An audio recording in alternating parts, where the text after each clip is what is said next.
Bonjour, bonjour. Et voilà, on est parti pour ce nouvel album. Donc, Souvenirs précieux de Craft O'Clock pour la boutique Scrap for Love. Donc ici, on a le premier bloc et on va faire la page numéro 1. Donc, je vous rappelle que les pages font 23 sur 20 et qu'on a donc un album en paysage.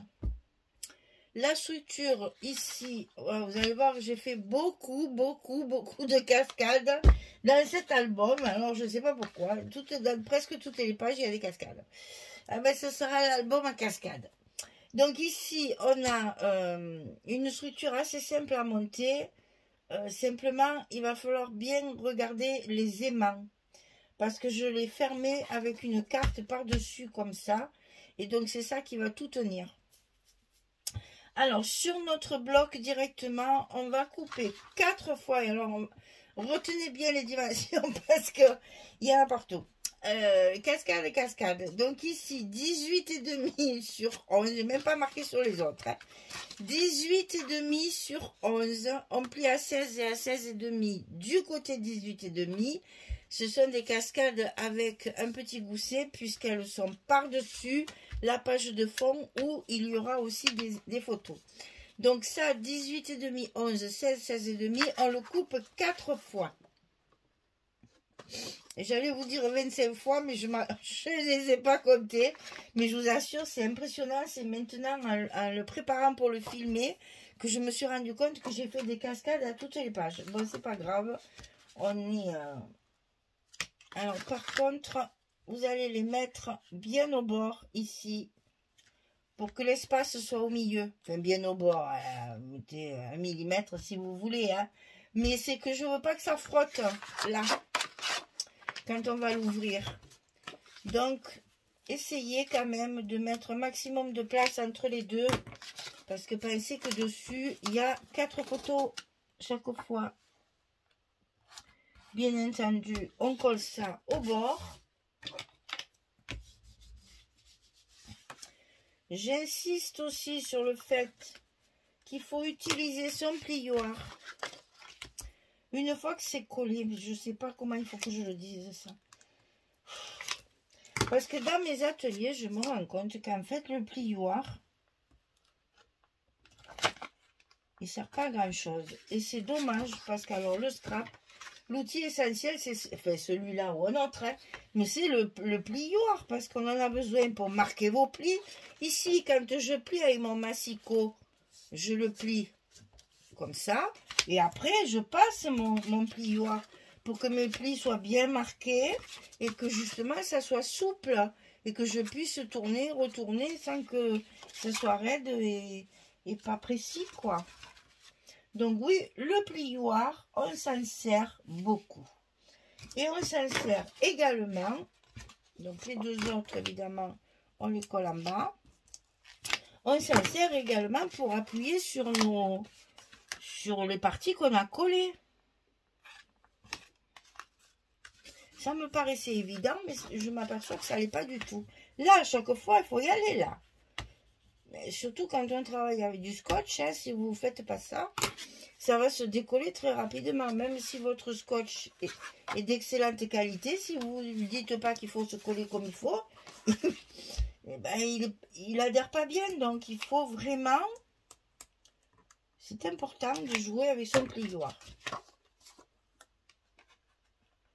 Que vous en ayez d'une sorte ou d'une autre, ça c'est affaire de goût, ça je peux comprendre. Hein. Moi j'en ai, attendez, voilà, j'en ai un qui faisait bien mon affaire et je ne m'en sers jamais. Et c'est dommage parce que ceux-là ils sont bien. Oh, il est tout sale au fond. Ceux-là ils sont pas mal aussi, alors je vais les nettoyer quand même. Il y a plein de marques de crayons parce que ben, comme il était à plat au fond, il a pris tous les... Celui-là, je l'ai eu quand j'ai commandé mon crochet, là. Ça faisait partie du lot.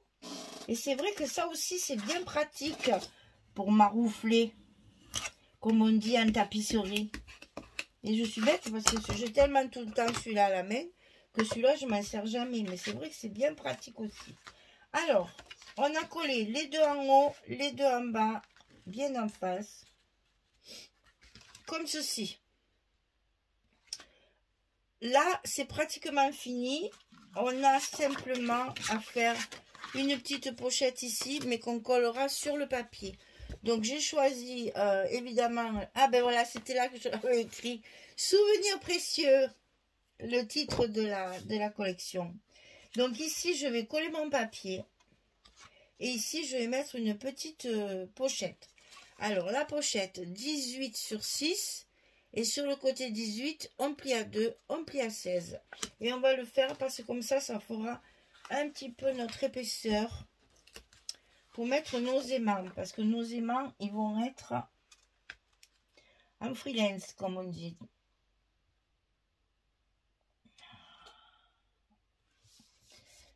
Oh, il a bougé. Les grandes feuilles comme ça, les grandes pages comme ça, c'est toujours... un peu compliqué à coller. Alors là, moi, du scotch, quand il y a des grandes surfaces comme ça, j'hésite pas et j'en mets hein. Parce que il faut que ça tienne bien, que ça ne bouge pas, parce qu'il n'y a rien qui le tient. Donc il faut vraiment. Et là, pareil, allez, on utilise notre. Alors, on va faire les choses comme il faut. Voilà, parce que là, j'ai mis du scotch partout derrière. Ça ne me vient pas parce que c'est pas ma main, ça, du tout. Moi, j'aime bien mon petit plioir où je promène, là. Oh, vous voyez, ça chante encore. J'ai encore entendu le scotch chanter. Ça prouve qu'il n'était pas bien collé. Donc, l'air de rien, c'est important de faire ça. Donc ici, on va coller notre petite pochette, bien évidemment, avec une carte à l'intérieur, qu'on va tout de suite positionner à sa place pour savoir où il faut coller la pochette. N'ayez pas de surprises, hein. Attention à ça. Hein. Donc on fait ça pour bien regarder où est-ce qu'on met notre pochette. Et quand elle est bien placée, eh bien, on n'a plus qu'à la coller.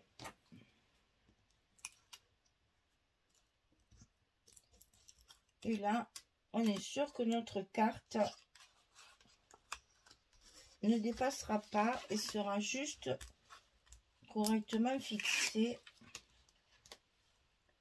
sur notre page.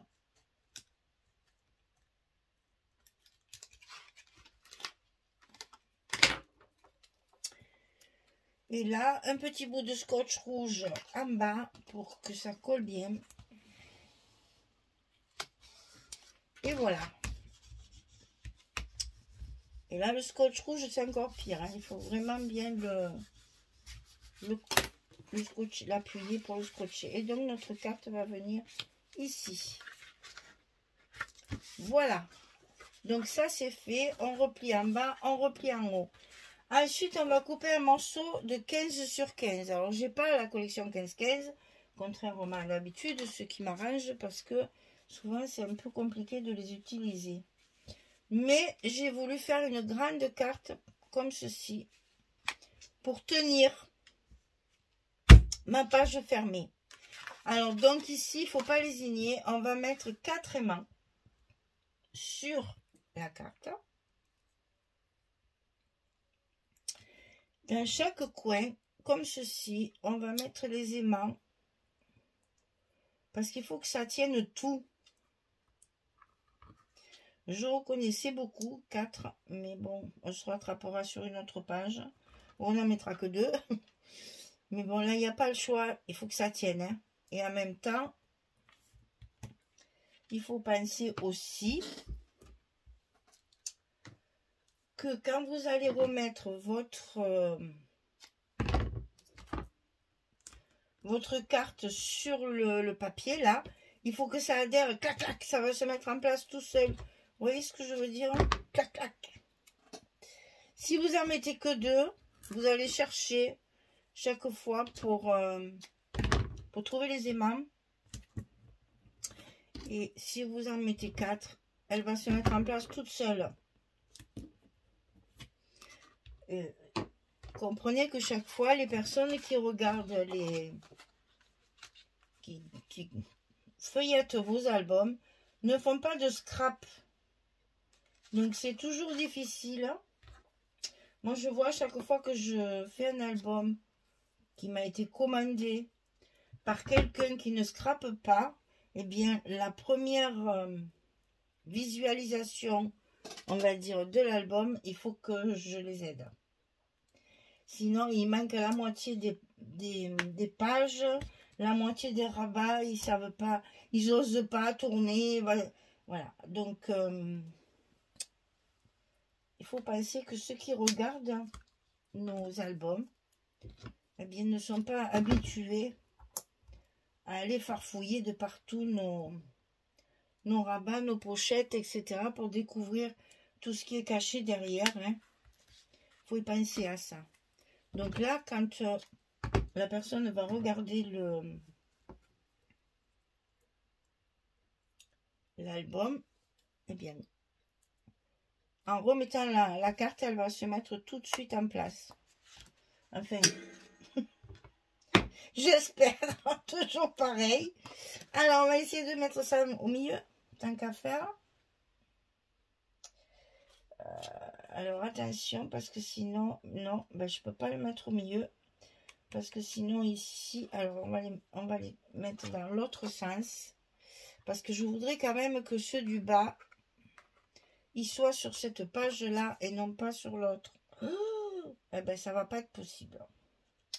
Donc, ça va tout être sur cette partie-là.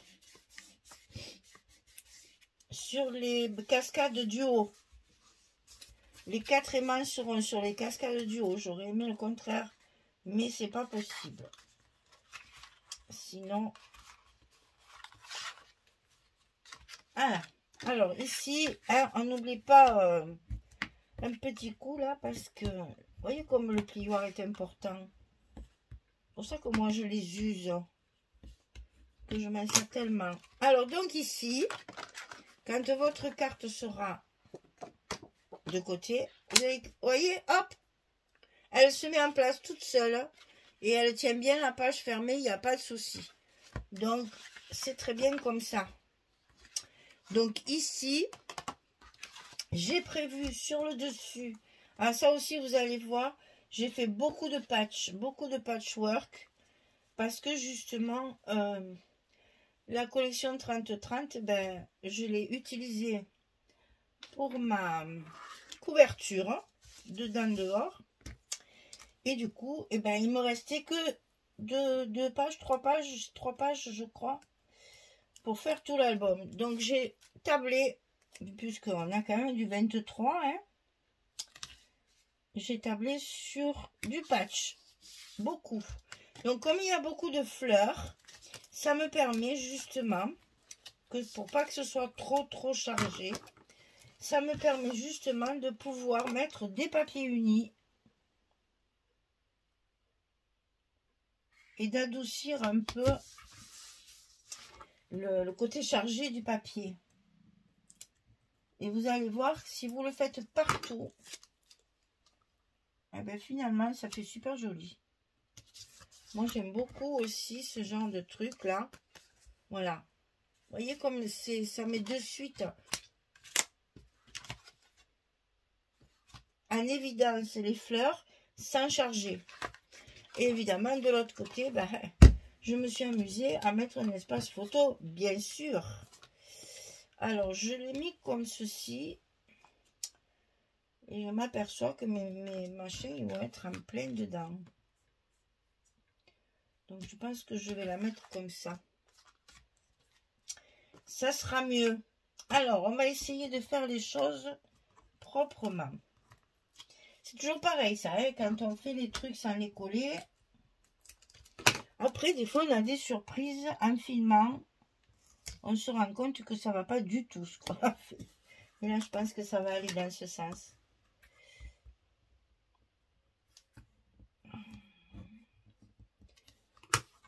Et là, on va mettre notre carte.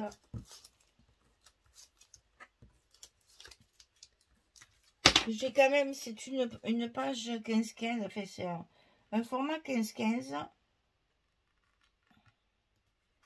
Mais j'ai quand même voulu mettre un espace photo 10-15, comme le format standard, on va dire, de chez nous, hein, pour justement éviter, oh oui, ça va aller, d'avoir des agrandissements ou autres qu'on n'a pas forcément envie de faire. Voilà, on y arrive. Donc ici, vous travaillez bien vos aimants. Et comme ça, hop, hop, hop, notre carte. Voilà. Je la veux un paysage, là, mes fleurs comme ça. Donc, alors ensuite, on va travailler notre pochette et notre carte. Puisque on a laissé ça en plan pour pouvoir mettre nos aimants. Là, on recouvre. Alors, bien sûr, là, on se sert de chute. Hein. On n'hésite pas là, parce que des chutes du fait que on va travailler beaucoup, beaucoup, beaucoup avec le 20-20. On a pas mal de chutes. Donc, moi, j'aime pas ça. Donc, je récupère toujours tout ce que je peux pour justement avoir le moins de chutes possible et économiser le papier. Donc, il me reste, après avoir tout fini, parce que j'ai tout coupé, après avoir tout fini, il me reste quelques chutes qui vont me servir pour faire mes tags.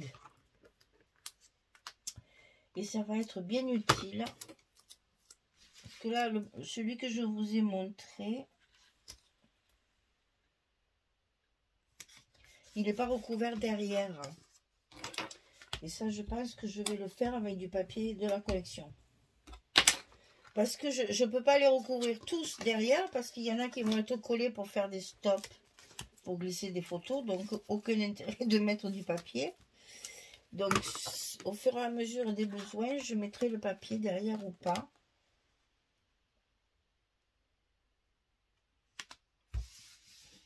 Voilà. La carte est faite. Alors, bien évidemment, ici, c'est pareil. Ce n'est que des espaces photos à l'intérieur. Donc, j'ai choisi le blanc parce que je travaillais sur la structure en chocolat pour mettre bien en exergue les papiers. Les papiers sont tellement jolis qu'il fallait... le noir, c'était trop sombre. Je trouvais que ça gâchait un peu. Et le chocolat est parfait dans ces cas-là. Moi, j'aime beaucoup, je reconnais. Hein, j'aime beaucoup travailler le chocolat. Je trouve que c'est... à la fois, ça met en évidence les papiers. Et à la fois, c'est pas foncé comme du noir, quoi.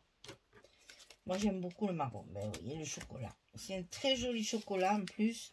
Très joli foncé, là. Et ça me va très bien. Et donc, ben, pour les espaces photos, on éclaircit et on met du blanc. Et le blanc, c'est pareil, hein, c'est les grandes feuilles aussi que quand je peux, j'utilise les grandes feuilles. Hein. Quand la couleur, elle est neutre comme ça. On a fait beaucoup dans... Alors, on va commencer par celle du bas, parce qu'on y est. Alors ici, forcément, du 20-20. Et c'est là que je vous disais, on a énormément de chutes. Parce que dans une page 20-20, bien, on ne fait qu'une cascade. Hein. 10,7 sur 15,7. Il vous reste un gros morceau, mais pas assez pour faire une autre. Alors là, comme c'est vraiment une page où on les voit toutes les quatre, je n'ai pas fait de patchwork. Dans beaucoup de cas, comme sur la carte ici, j'ai rajouté évidemment une petite chute de papier. Là, je veux pas, puisque mes 4 espaces de cascade sont visibles une fois la page fermée. Donc je ne voulais pas,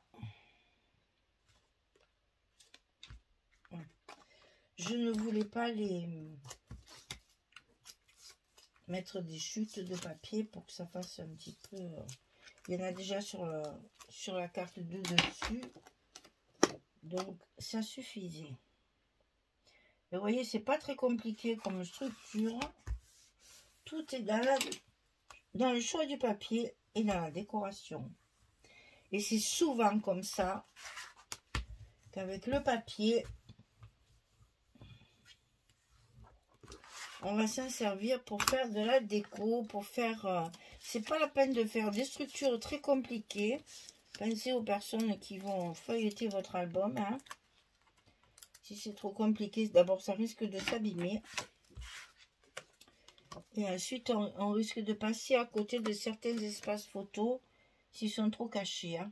Donc une structure simple, de temps en temps, ça repose.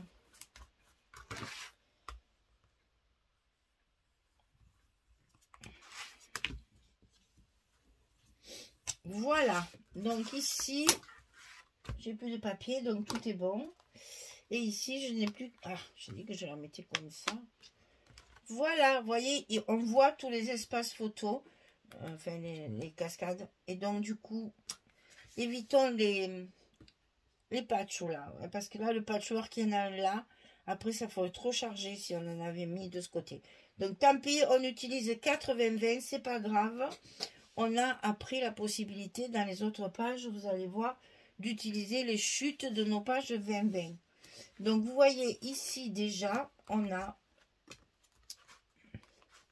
4, 5 et 6 photos. 6 photos, sachant qu'on peut évidemment en mettre également. Vous savez que chaque fois, je ne le compte pas, je vous le dis.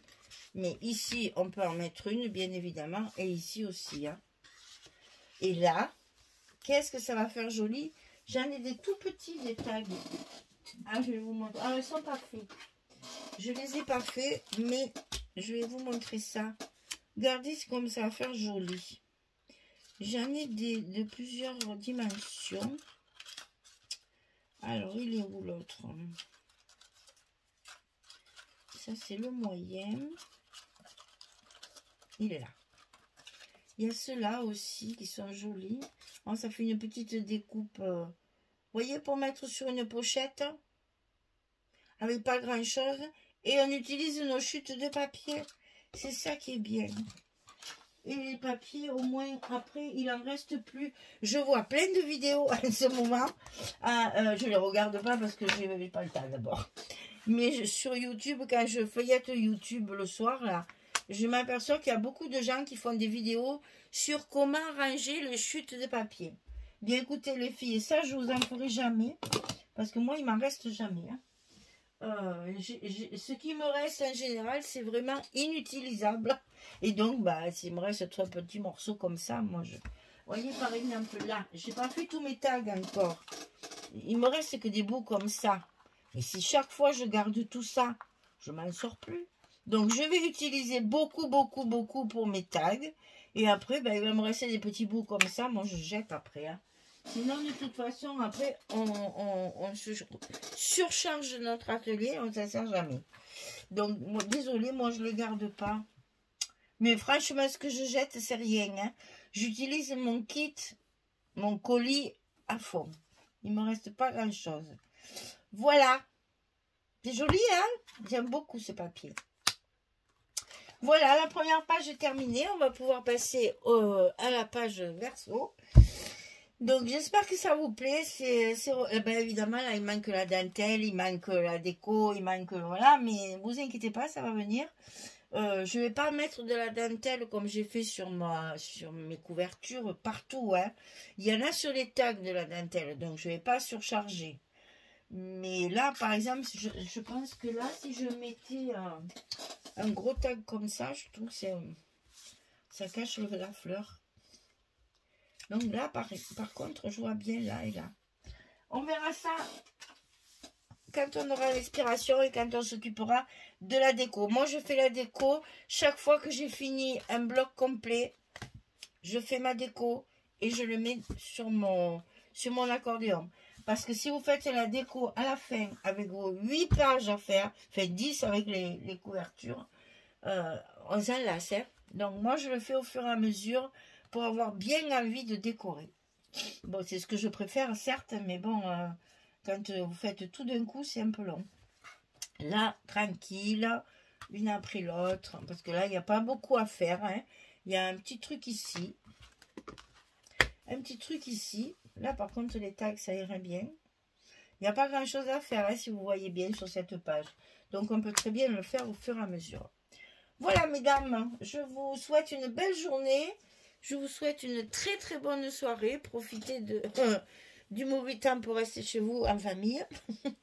Et puis, je vous dis à très vite pour la prochaine vidéo. Merci beaucoup. Au revoir tout le monde.